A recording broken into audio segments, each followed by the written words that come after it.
Good evening and welcome to the Pompey Politics Podcast. I'm Ian Tiny Morris. And I'm Simon Sansbury.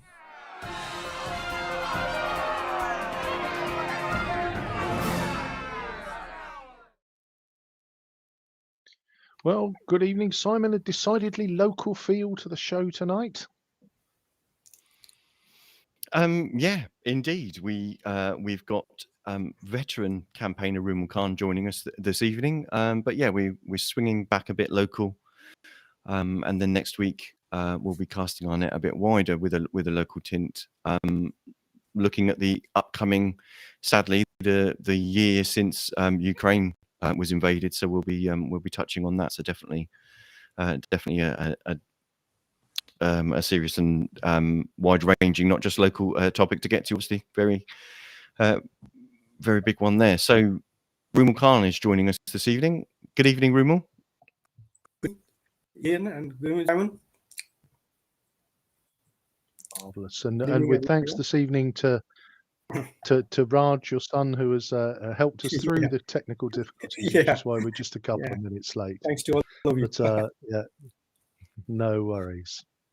We get there with patience and perseverance. So thank you very much. Yeah. So yes, so here we are. We're in that countdown, aren't we? We're looking towards May. But let's have a look at what Rumal's got to say. His review of his time as a local activist. So he's been an activist from within the Bangladeshi community for over 20 years. He's a proud member of the local Labour Party, having stood as parliamentary candidate in Portsmouth North in 2017, and with 20 years of community activism under his belt and running businesses in Portsmouth. Welcome to the show, Rumal.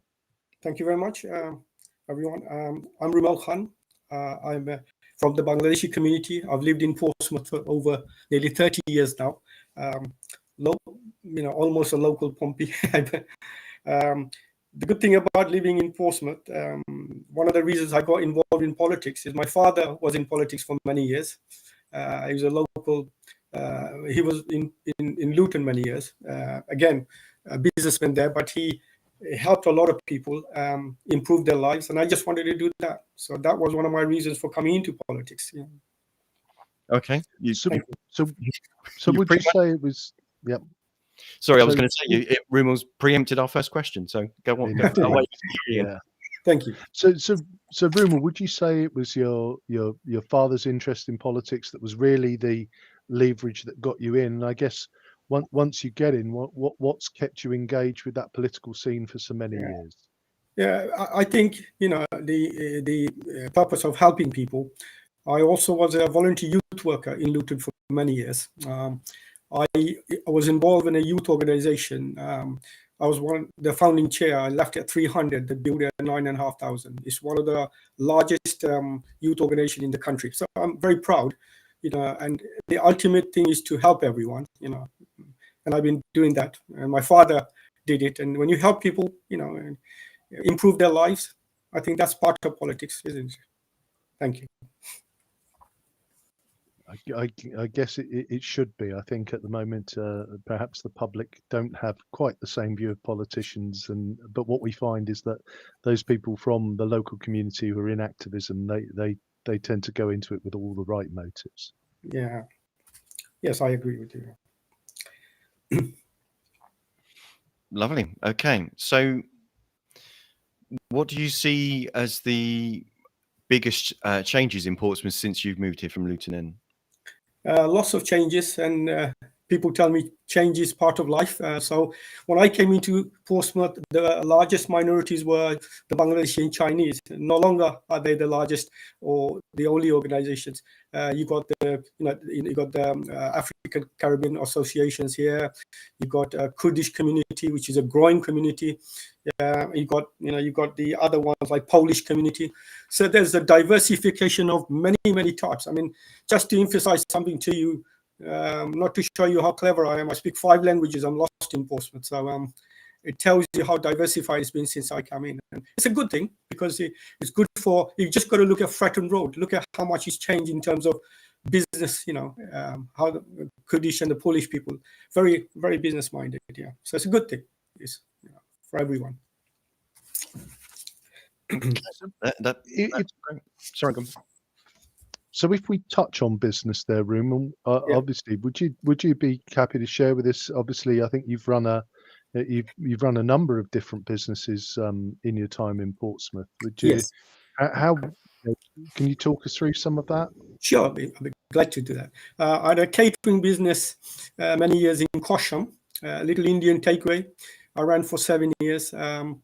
Prior to that, I used to own the Indian cottage in Fareham. My uncle owns one of that. I was the owner manager there for 4 years. And before that, I was in Chichester managing a catering restaurant there. So catering is in my family blood. But, I think business is very interesting because, business is not for everyone. It's not for the frail-hearted. And people see money signs when they go into business. It's something you don't have to see because you have to put in long hours, but the rewards are there. And I've also been in service sector within the council for many, many projects. So, you can see it from the inside and outside. Business is very exciting and it's challenging. When I ran a catering business, I used to run 6 days a week. I never got to see my children that grew up without me for about 7 years. My wife did a lot of the, parenting, but it's been challenging. And a lot of people in Kosham still live in Kosham. So I have a second family in Kosham, and everywhere you do business, you get to know people, because whatever business you're in, curry business, fruit business, it's about people, and my father had a business in Luton. I worked in a shop from the age of 15. So, it's going back roots, really. So, in terms of being an entrepreneur in Portsmouth, was there anything that particularly attracted you to Portsmouth? And Yeah. how would you say the landscape has changed as an entrepreneur in Portsmouth over the last 20 odd years? As an entrepreneur in Portsmouth, is very exciting times. You got, lots of people from different communities. You just got to have a look at QA, look at the staff makeup there. You've got many diverse staff there. They have to eat, they have to sleep somewhere, they have to go to communities, and it's opportunities. I always believe a definition of an entrepreneur is every time he sees something, he sees an opportunity. I'm an optimist. You got to see opportunity, and it's hard work, it's teamwork. I learned many lessons that in business, you could know everything and still fail. And I did lose a few business, but my dad used to say, you learn the biggest lessons when you're losing, not winning. Making money is easy, losing it is hard. And I think that, would you say that the landscape in Portsmouth now is more open to entrepreneurs, or do you think it's become more challenging? No, it's challenging times, but it's more open to entrepreneurs. If you look at the younger generation in the Bangladeshi community and the Chinese, traditionally it was catering industry, it's no longer that. If you look at the younger generations in Portsmouth, they're opening diverse businesses, and it's not only the minority entrepreneur mindset have to be there. There's opportunities, because don't forget, this is Portsmouth is a tourist destination. We got historic dockyard here. You got the university. So it's lots going. You can obviously you've got to have some basic understanding of business, and you got to. I've worked with many chefs. One of my chefs won top chef award in Kosham for 2 years, and ever since he won the award, we couldn't speak to him. He was in a different level, but he was one of the best chefs I've worked with. So chefs are prima donnas, but business is, I have a lot of customers who I see in Kosham still, say hello to me, and it's a lessons learned. So it's lots of opportunities in Portsmouth and surrounding areas. You got to look at the demographics in, like I said, in South, in Fretton and other places. Look how much it's changed.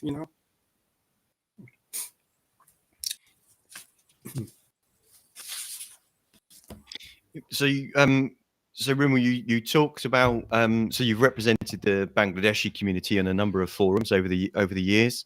Yeah. How would you assess the current landscape for that community in Portsmouth? The Bangladeshi, it's an exciting time to be in the Bangladeshi community. Like I said, the younger generations are changing a lot of the, we had when a lot of our elderly community came in 50 years ago, their paradigm was completely different to what is now. It's challenging times, but there are businesses opening, even in Portsmouth, we are in challenging times, as everyone knows. But from an entrepreneur's mindset, when someone sees, when the saying is that when everybody is running the other way, you run the opposite direction and look at service and opportunities. So Portsmouth has got immense qualities and potential if you are willing to hard work in. Yeah. And does the current challenging trading environment, does that bring any particular challenges for communities such as the Bangladeshi community, or is that just kind of widespread? No, it's widespread, but for Bangladeshi community, we have a massive challenges. The catering industry is being challenged hard because a lot of the young people don't want to go into the business you were in. They're into other business, and so we have sometimes we have skill shortages. But we were allowed to get staff from Bangladesh and other places. So and it's training issues as well. There are some businesses in Portsmouth, restaurants who've been there last 50, 60 years and still going. So, it is challenging, but, there are opportunities, I think, everywhere. Yeah. Well, if they've been going 5, 6 decades, they've got to be doing something right. Exactly. And it's customer service. I always say politics, business, same thing. If you don't service the people, you won't be in business too long or in politics. Very good point, Ian. Yeah, and you paint an interesting picture there, Rumal, because I think, again, just filling in kind of what you told us, that the Bangladeshi community, if we go back sort of 20 odd years, it feels like there was quite a, it's interesting, isn't it, that everybody refers to an Indian restaurant, but anybody who knows anything knows that the majority of the chefs who are behind the stove and the folk who own it are in fact not Indian at all, but Bangladeshi.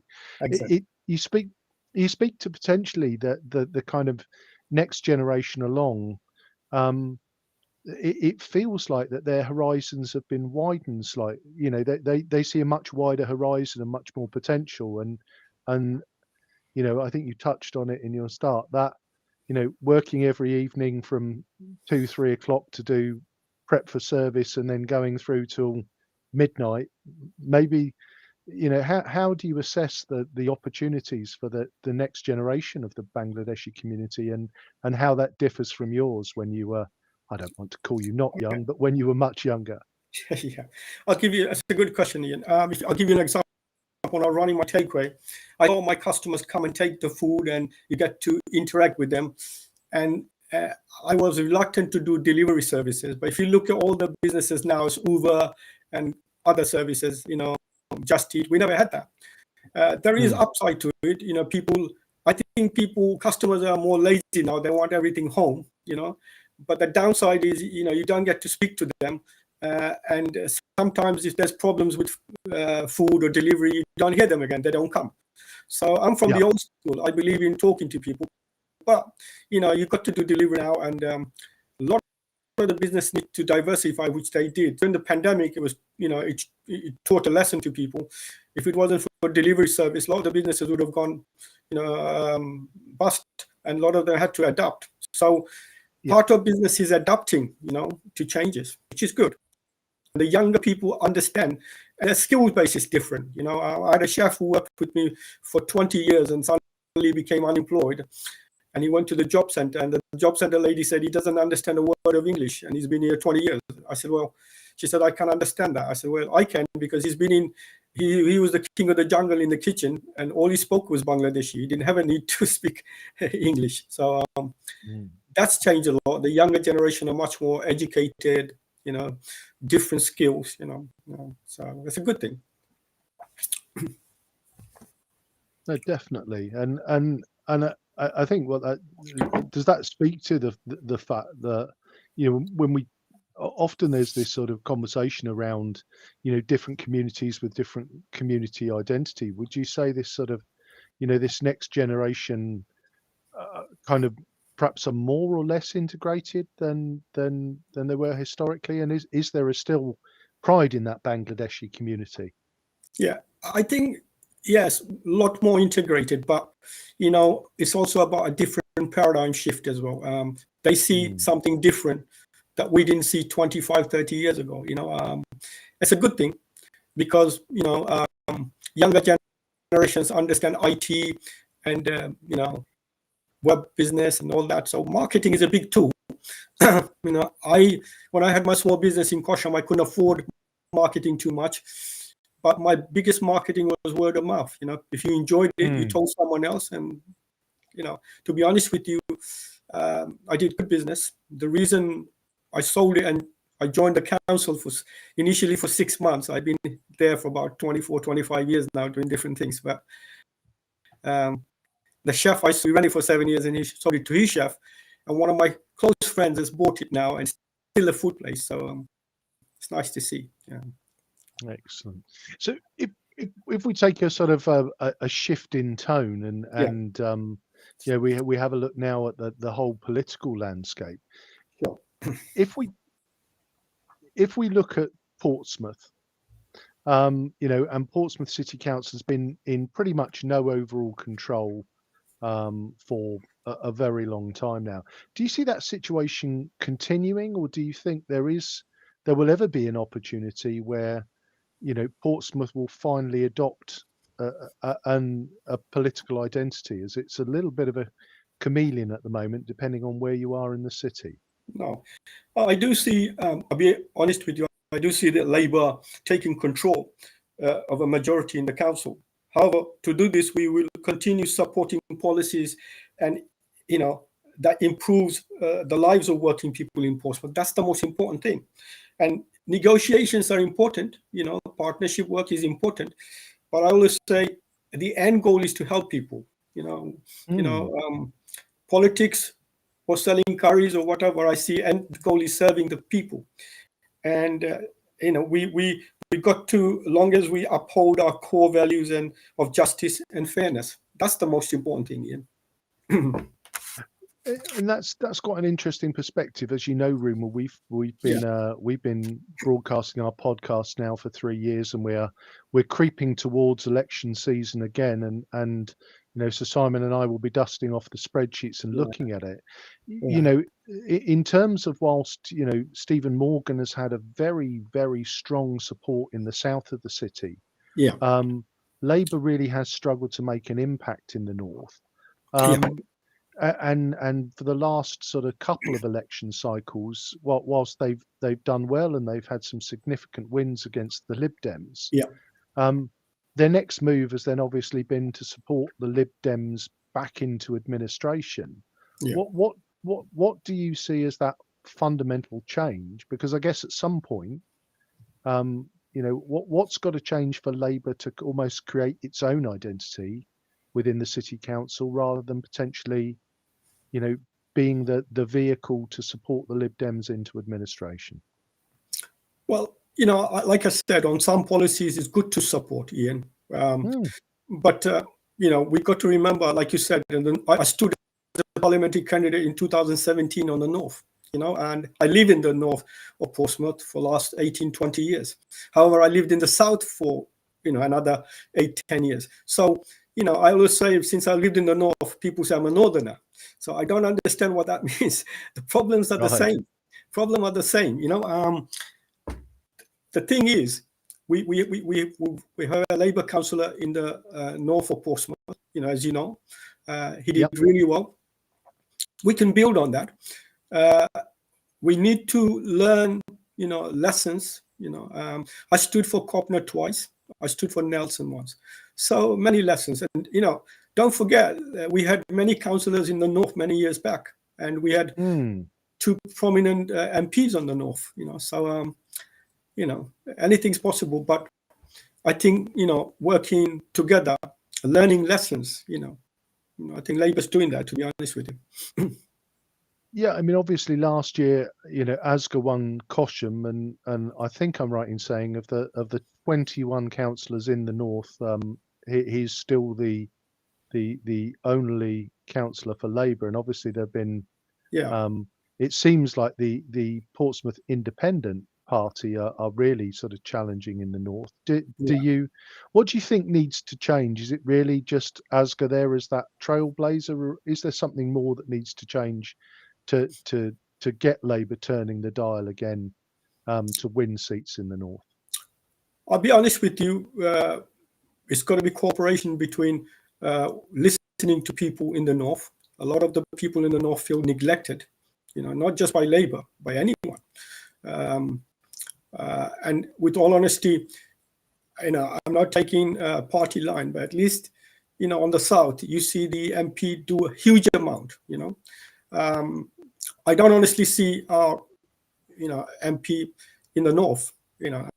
Personally, I know her, but in terms of constituency, so there are demographics of people in the north, a lot of pensioners, and they feel sometimes not touched. So I often used to hear this criticism when I'm knocking on people's door, whether we're Labour or Lib Dem or Conservatives. They used to say, you politicians only knock on our door when you need our vote, and those sort of things that should change. And Asger changed that. Asger changed it. I wish I had the time like Asger did in terms of the time. I was working 2-3 jobs, and it's difficult, but can be done. Can be done.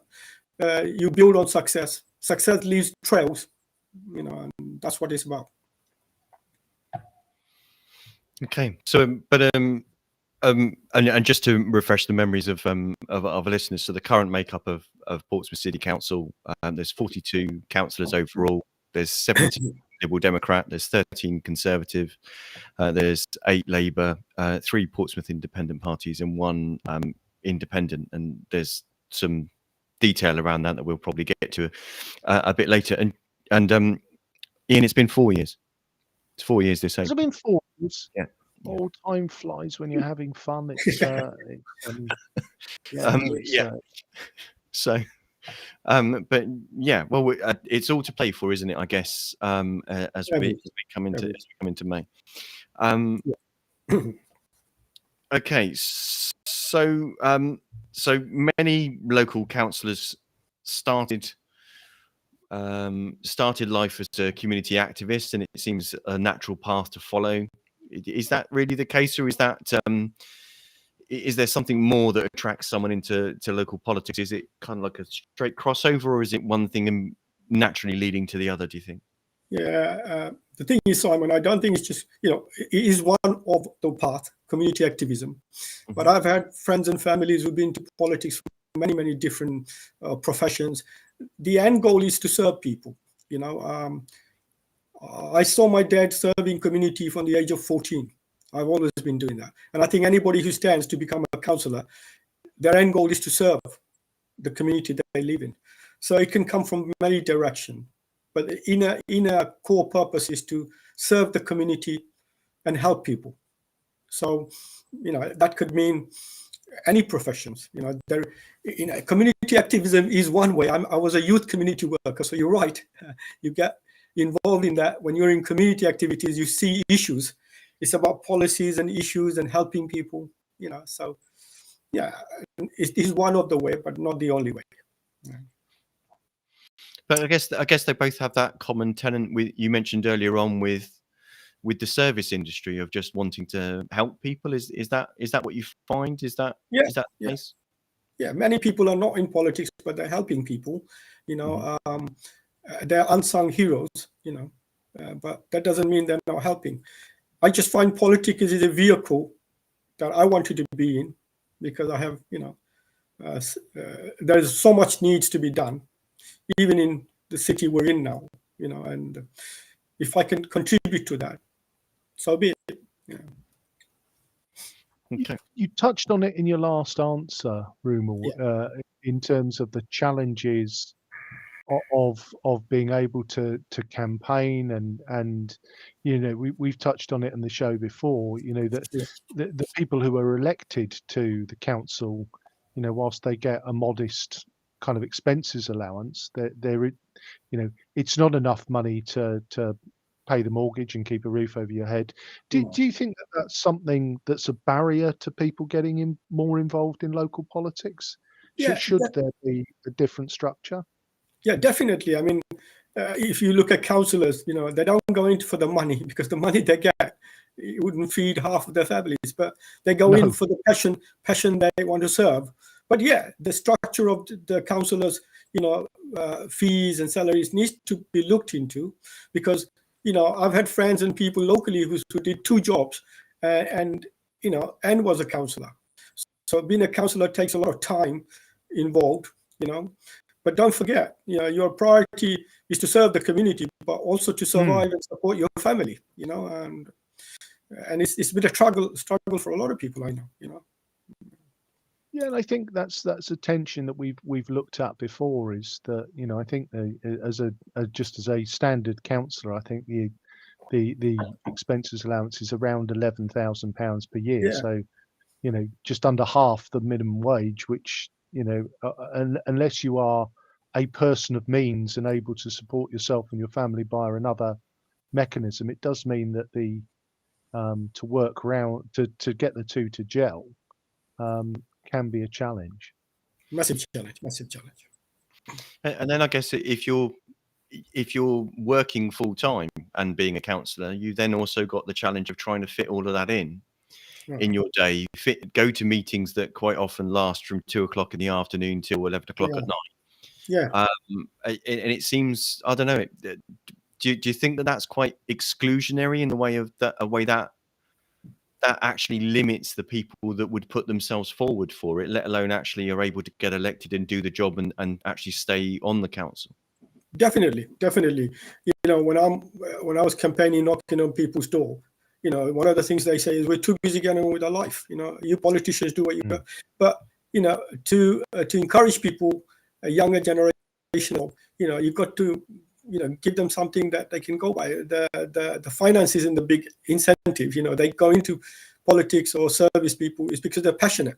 But I always say politics can't feed your family, so you've got to earn your bread and butter, and it should be looked into. I think the amount is not enough, definitely.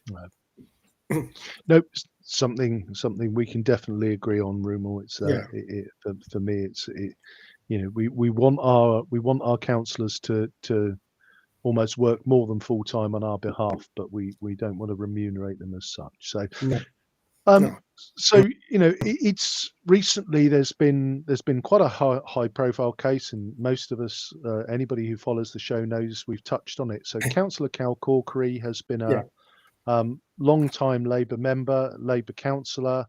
Was leader of the Labour group on the council, and then recently very high profile first Cal was suspended and then expelled from the Labour Party. And again, not going to ask you to comment on those specific circumstances, but do you feel that there is still an ideological fight for the soul of the Labour Party? That it feels to those of us on the outside that there is a left wing of the Labour Party, and Sir Keir Starmer is looking to sort of reoccupy that central ground. So how do you see the current landscape for the Labour Party, both locally and nationally? Sure. How I see, Ian, is that the future of democracy is for all people to be heard, right? Regarding Labour movement in Portsmouth, right? We are a broad church, and we are there to work. We work best when we all come together, and that's my opinion.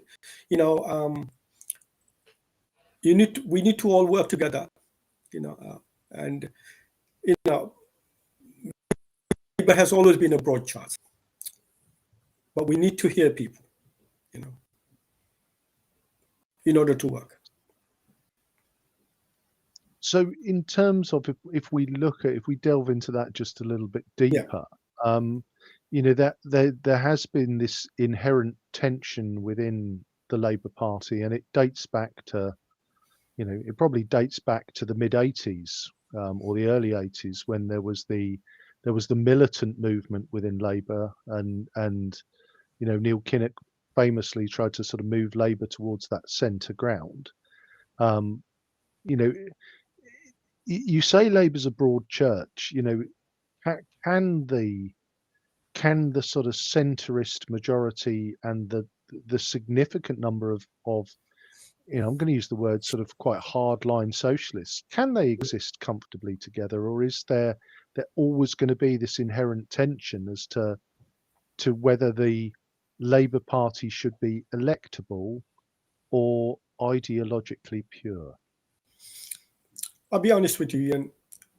You know, a lot of the narrative is set by the media. You know, a lot of it. So I think the question we're asking is a different one. Is how can we better serve the people we're elected for? And you know, all groups have worked together.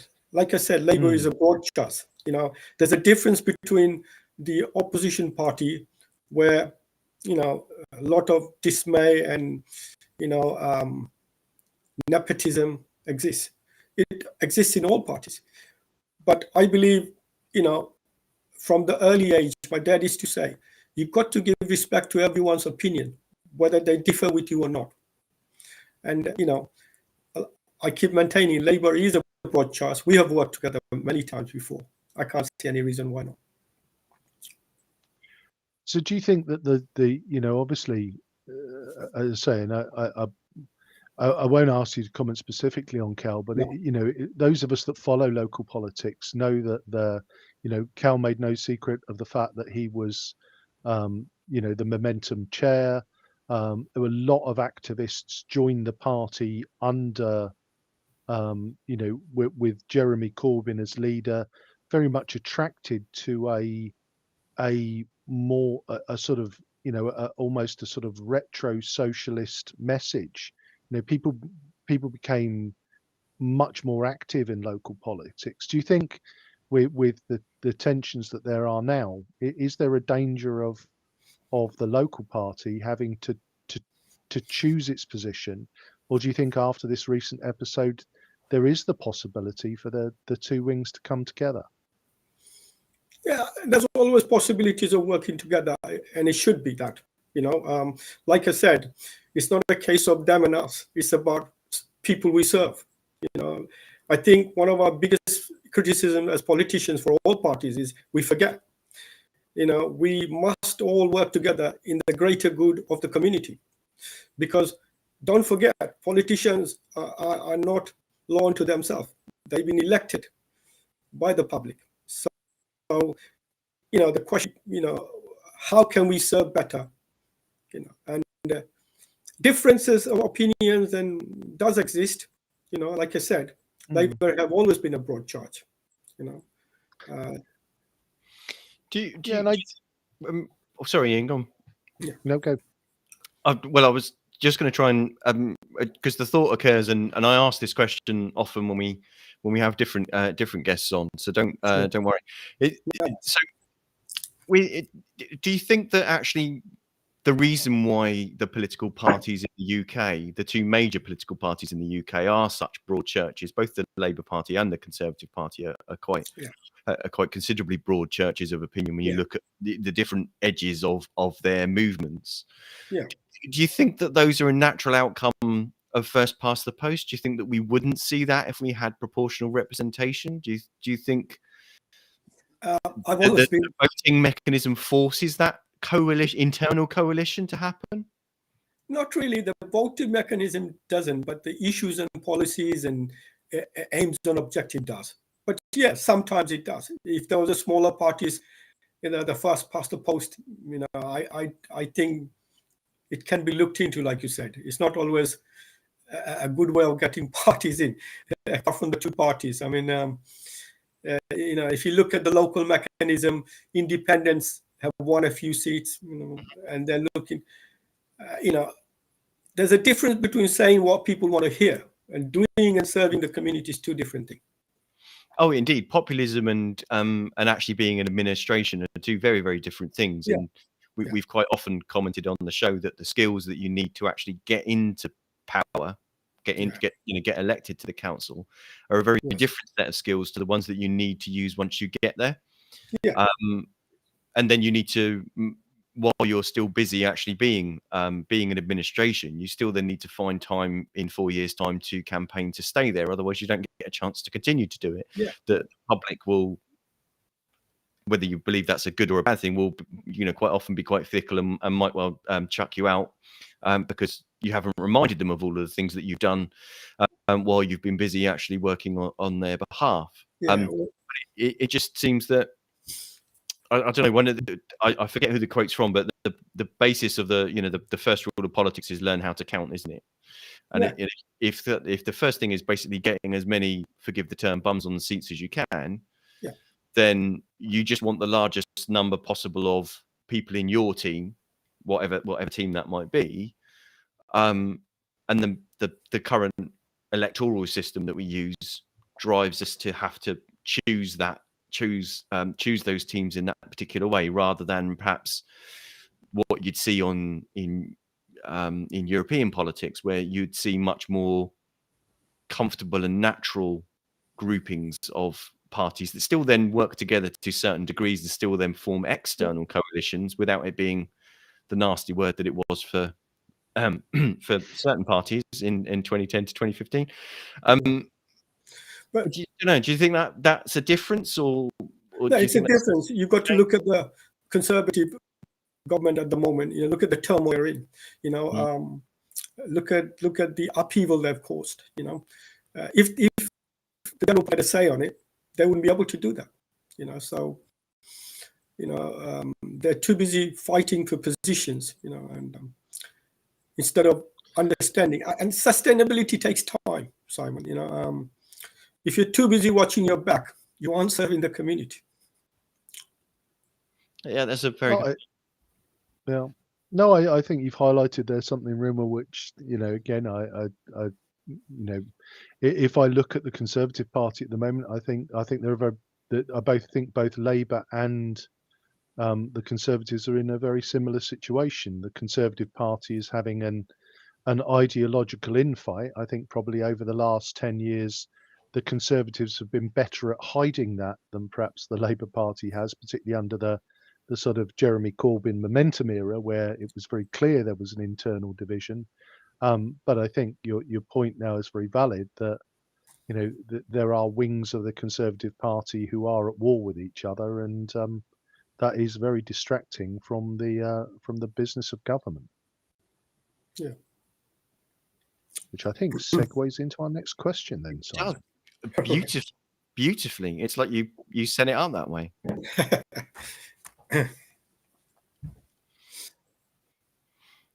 Oh no, it was my question, wasn't it? Sorry, I'd completely got taken away from that. You can't get this. You can't get the people these days. So, Rumal, as a long-standing Labour Party member, how optimistic do you feel about the next general election, whenever it might be? So that's a good question, Simon. I mean, I'm optimistic. We will win the next general election, because we are offering politics versus the cost of living crisis. The Conservative, like I said, government has been made a real mess of the economy. You don't have to be brilliant to see that. Look at the situation people are in, and and they're incapable of addressing the most important issues. And like I keep saying back, it's the issues. People who recognize what they're voting for. If you're not addressing the issues, we're not doing it. So yeah, I'm confident Labour will win. And often we have policies and things that has to work for the people, to improve people's life. In a country where a person's frightened to own their kettle because they can't afford the electricity, that's a massive one. So I do think Labour will win. Yeah. Do you think that, because I mean, speculation has it that, but I think actually one of the one of the recent the newly appointed vice chair of the Conservative Party is basically saying, to prepare for election in the next 18 months. Yeah. So Yeah, I mean, if that's the case, that seems quite a natural. Is there a danger that you end up with a Neil Kinnock 1992 moment where the disaster is peaked and people's memories are so short that actually the Conservatives end up winning? Is there again? Is there a danger of that? Do you think? I don't think there is a danger of that, depending on how, what policies, we bring out and how they affect people's life. So, politics is not on one person or their ideology. It's about improving the whole community, So I think there are new policies coming in, which will change people's lives. And that's why I feel, people are fed up of the current government. They want the change. Hopefully, we will put that change in the right direction. And I believe that. I do believe it. And somebody who favours the Conservative side of the street, Rumal, I'm inclined to agree with you that I think that if I was to say that the next general election is Labour's to lose rather than the Conservatives to win, I guess my only nervousness is back in 2010 when the Conservatives took over. There was that famous note that had been left in the Treasury that said, "Sorry, the money ran out." And I do wonder how much latitude, that those Labour policies have got to offer, people a different financial landscape, following all of the money that was spent during the pandemic and the global position on fuel costs. Is there an element of, do you think Labour has got enough space to move within the current economic landscape, or is it a case of, we are all parties in a position where they're having to promise it's all going to be a bit horrible for the next few years? Well, if you look at the current economic prediction, we're not out of the woods yet. So no, and irrelevant of who goes in there, it's going to be a challenge. But I do feel there needs to be new directions which Labour will put in, and this business about last time Labour went and the money wasn't there, I think was one of the biggest publicity stunt that the Conservative did, and it worked. That wasn't quite accurate. The money was there. It's just that they made it look the money wasn't. Like I said, I think press makes a big part to it, and they direct politics, and we got to get this right for the people of this country, because it's dire situation, and everybody needs to work together, for the common good. And do you think the country's receptive to such a message, Rumal? Because again, this is just a personal observation. Perhaps I'm just getting a bit old. It almost feels like that politicians have to go for this populist message that it's all going to be magically better, rather than the tough love message of, well, actually it's going to be quite hard for the next several years, but if we all pull together and support each other, then we will all get through it. How receptive do you think the country is to a tough message? Yeah, to be honest with you, all parties are saying that. So it is tough,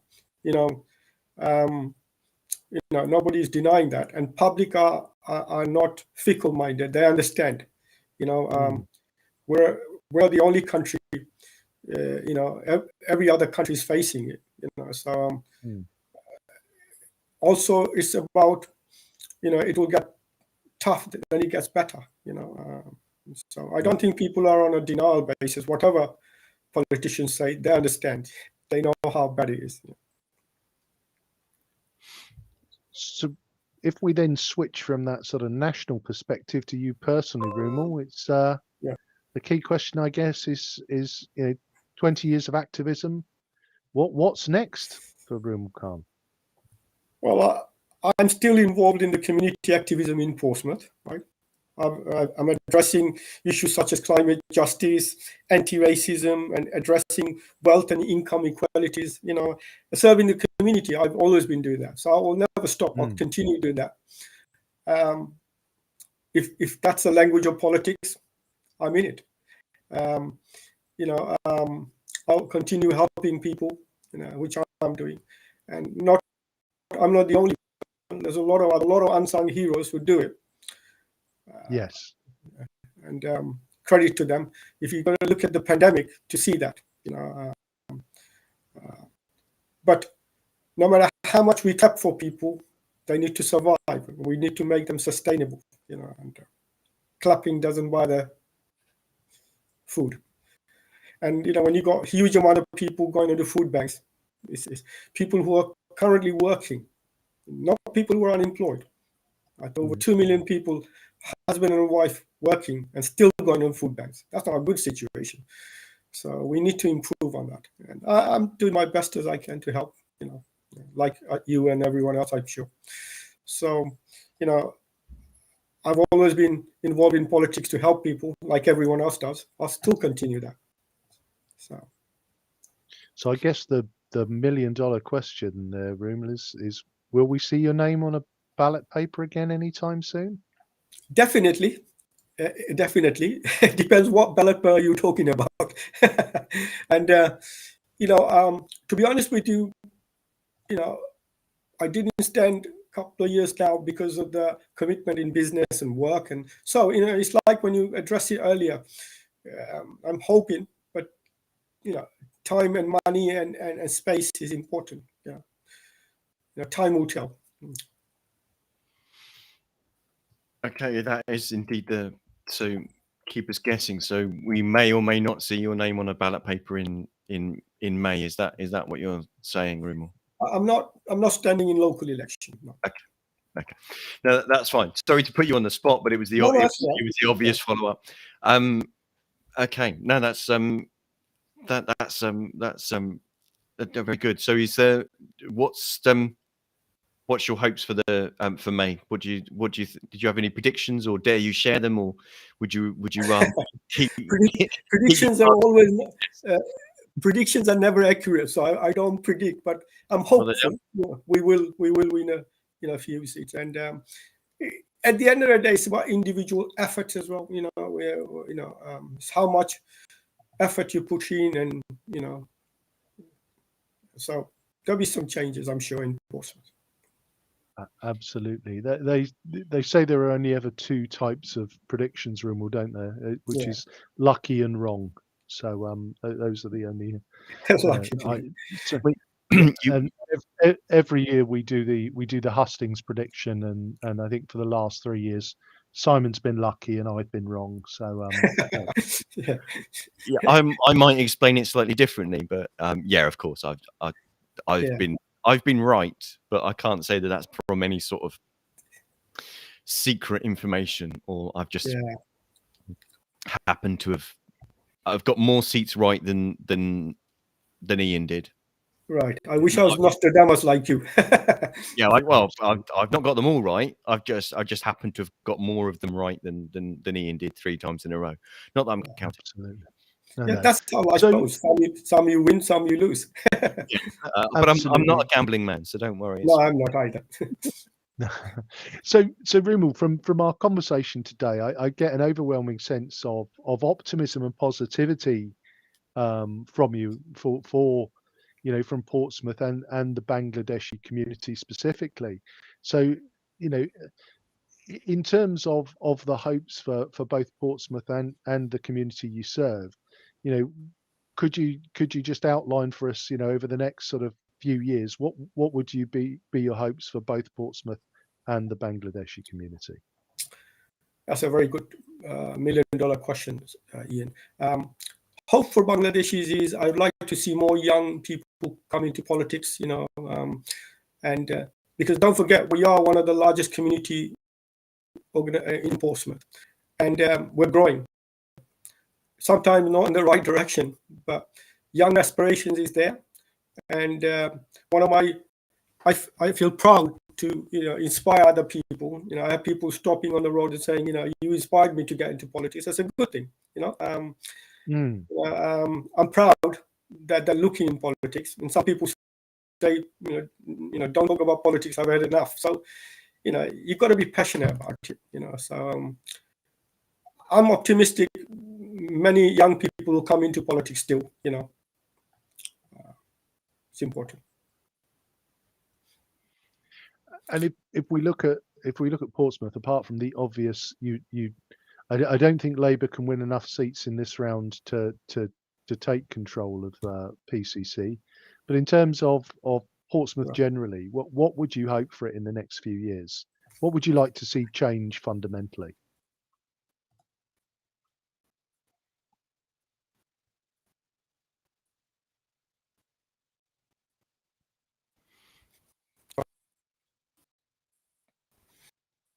Did you get that, Rumal?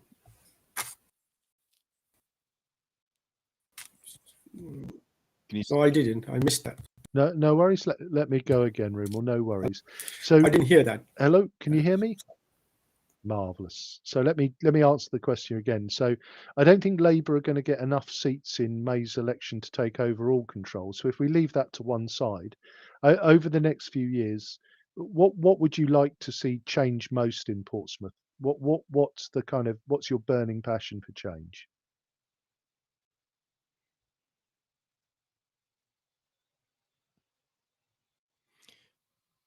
We can't hear you, Rumal.